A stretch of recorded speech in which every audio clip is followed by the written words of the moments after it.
पाकिस्तान अब 3 बड़ी ताकतों चीन, तुर्की और सऊदी अरब की मुकम्मल हमायत हासिल करने के बाद एक मजबूत सफारती और दिफाई पोजीशन में आ चुका है। कतर पर इजरायली हमले को 9 दिन गुजर चुके हैं। गुज़िश्ता 9 दिनों के दौरान अरब इस्लामी ममालिक सरबराही कॉन्फ्रेंस के अलावा वुज़रा की कॉन्फ्रेंस भी हो चुकी है। मार्को रूबियो इजराइल के दौरे के बाद अमीर कतर से भी मुलाकात कर चुके हैं, जबकि सदर ट्रंप की कतर पर इजरायली हमले की मजम्मत और फिर दोबारा हमला न होने की यकीन दहानी के बावजूद नेतन्याहू दोबारा हमले की धमकी भी दे चुके हैं। नाजरीन, इस तनाजुर में अब अरब दुनिया एक बार फिर नई सफ़बंदी तरतीब दे रही है और इस नई सफ़बंदी में एक कदम आगे बढ़ते हुए पाकिस्तान और सऊदी अरब के दरमियान तारीखी दिफाई मुआहिदा तय पा चुका है कि जिसमें यह तय किया गया है कि किसी भी एक मुल्क के खिलाफ जारियत दोनों ममालिक के खिलाफ जारियत तस्वर होगी। पाकिस्तान और सऊदी अरब के दरमियान स्ट्रेटेजिक बाहमी दिफाई मुआहिदे को दुनिया भर के अखबारात खसूसी कवरेज दे रहे हैं। वुज़रा और ये वाज़ेह रहे कि वज़ीर आज़म शहबाज शरीफ और सऊदी वली अहद शहज़ादा मोहम्मद बिन सलमान ने गुज़िश्ता रात मुआहिदे पर दस्तखत किए। मुआहिदे में यह कहा गया है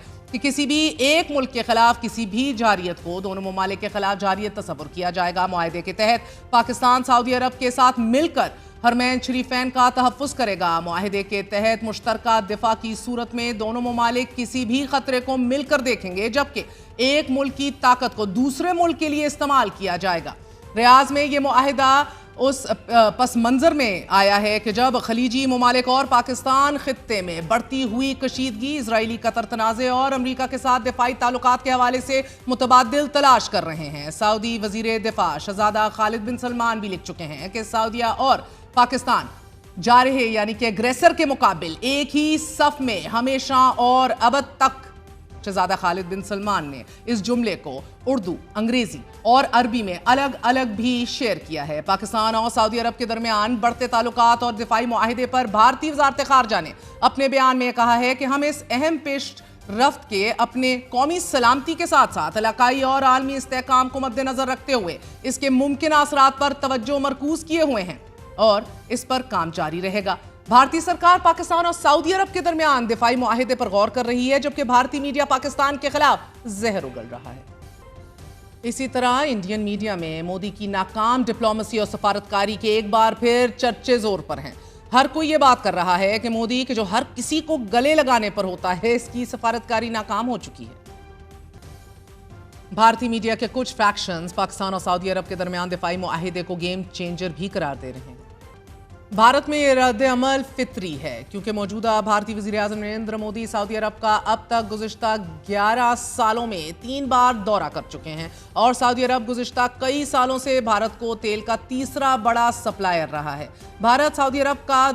दूसरा बड़ा तजारती शराकतदार है। नाज़रीन, गुज़िश्ता साल भारत और सऊदी अरब के दरमियान तजारती हुजम $42 बिलियन रहा, जबकि पाकिस्तान और सऊदी अरब के दरमियान तजारती हुजम $4.3 बिलियन है। सऊदी अरब भारत में 2 रिफाइनरीज लगाने के लिए भी कोशिश कर रहा है। भारतीय मीडिया के अलावा इंटरनेशनल मीडिया ने भी पाकिस्तान और सऊदी अरब के दरमियान होने वाले डिफेंस पैक्ट को खसूसी कवरेज दी है। रॉयटर्स ने अपनी report Saudi Arabia nuclear Pakistan sign mutual defence pact में लिखा है कि सऊदी अरब और जोहरी हथियारों से लैस पाकिस्तान ने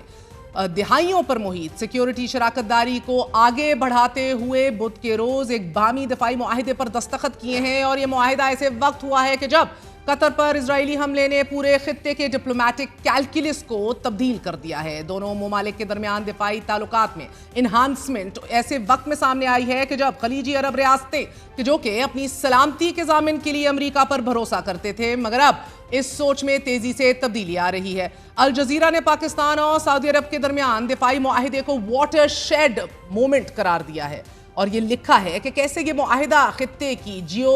पॉलिटिक्स को मुकम्मल तौर पर तब्दील कर देगा। अल जजीरा लिख रहा है कि 8 दिहाइयों पर मुहित सऊदी पाकिस्तान ताल्लुकात के बावजूद पाकिस्तानी वज़ीर आज़म शहबाज शरीफ को F-15 जंगी जहाज़ों के जुर्मट में रॉयल प्रोटोकॉल और रेड कार्पेट इस्तकबालिया इस मुश्तरका दिफाई मुआहिदे की अहमियत को वाज़ेह करता है। स्टिम्सन सेंटर के सीनियर फेलो असफंदियार मीर ने मुआहिदे को वाटरशेड करार देते हुए कहा है कि सर जंग के दौरान पाकिस्तान और अमरीका भी स्ट्रेटेजिक पार्टनर्स थे, मगर 70 की दहाई में ताल्लुकात खराब हो गए। इसके अलावा पाकिस्तान और चीन भी एक दूसरे के साथ दिफाई मुआहिदों में जुड़े हुए हैं, लेकिन इसके बावजूद चीन के साथ पाकिस्तान का म्यूचुअल डिफेंस पैक्ट नहीं है। जबकि यूनिवर्सिटी ऑफ टेक्नोलॉजी सिडनी के South Asia security research Mohammad Faisal का यह मानना है कि सऊदी अरब के साथ ये मुआहिदा پاکستان کے لیے مشرق وسطی میں مزید ممالک کے ساتھ دفاعی معاہدوں کی راہ ہموار کر سکتا ہے، بالخصوص قطر اور متحدہ عرب امارات۔ الجزیرہ سے گفتگو کرتے ہوئے محمد فیصل کا یہ کہنا تھا کہ ابتدائی طور پر یہ معاہدہ پہلے سے جاری دفاعی تعلقات کو آگے بڑھائے گا،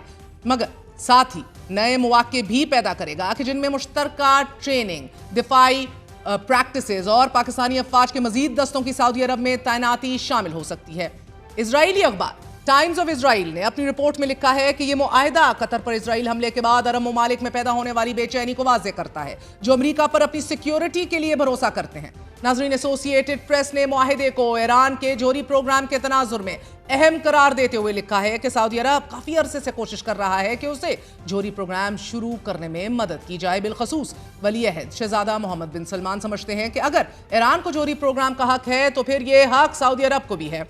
جہاں ایک جانب پاکستان اور سعودی عرب کے درمیان دفاعی معاہدہ ہوا ہے، وہیں دوسری طرف شام کے عبوری صدر احمد الشرع نے اپنے ایک بیان میں یہ کہا ہے کہ اسرائیل کے ساتھ جاری مذاکرات کے نتیجے میں ایک سیکیورٹی معاہدہ آنے والے دنوں میں طے پا سکتا ہے۔ معاہدے کو ضرورت یعنی کہ نیسیسٹی قرار دیتے ہوئے احمد الشرع یہ کہہ رہے ہیں کہ سیکیورٹی معاہدہ اس شرط پر ہوگا کہ شام کی فضائی حدود اور علاقائی سالمیت کا احترام کیا جائے اور یہ سب اسلامی قانون کے مطابق اور اقوام متحدہ کی نگرانی میں ہو۔ بی بی سی کے مطابق شام اور اسرائیل اس وقت ایسے معاہدے کے لیے بات چیت جاری رکھے ہوئے ہیں کہ جس کے بارے میں دمشق یعنی کہ ڈیماسکس کو یہ امید ہے کہ اس کے نتیجے میں اسرائیلی فضائی حملے رک جائیں گے اور جنوبی شام تک پیش قدمی کرنے والی اسرائیلی افواج پیچھے ہٹ جائے گی۔ اب یہ خبر سامنے آئی ہے کہ قطری حکام انٹرنیشنل کرمنل کورٹ کے اعلیٰ حکام سے ملاقاتیں بھی کر رہے ہیں تاکہ قانونی آپشنز پر بھی غور کیا جا سکے کہ اسرائیل کے حالیہ حملے کے خلاف کیس کیا جائے یا نہیں۔ ناظرین، ادھر غزہ پر آج بھی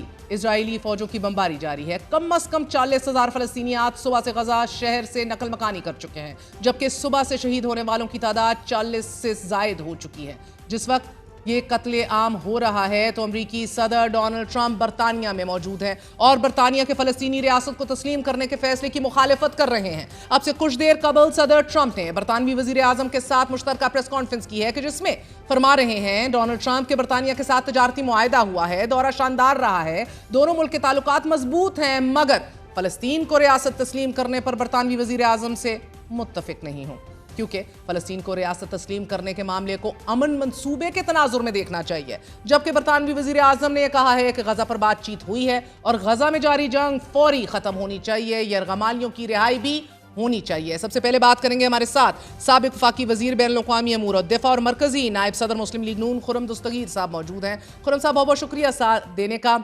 Undoubtedly sir, it's a landmark moment for Pakistan. Previously بھی ہم نے دیکھا ہے کہ ہم نے میوچول ڈیفنس ٹریٹیز امریکہ کے ساتھ بھی رکھی، کولڈ وار کے دوران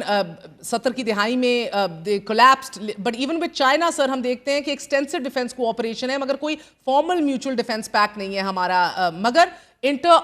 آپریبلٹی جو ہے وہ چائنا اور پاکستان کی بہترین ہے۔ Both are system seem to speak to each other. تو سوال پہلا آپ سے یہ ہے سر کہ اس نئے دفاعی پیکٹ کے ذریعے کیا ہم اسی طرح کی انٹر آپریبلٹی کے خواہاں ہیں سعودی عرب کے ساتھ بھی؟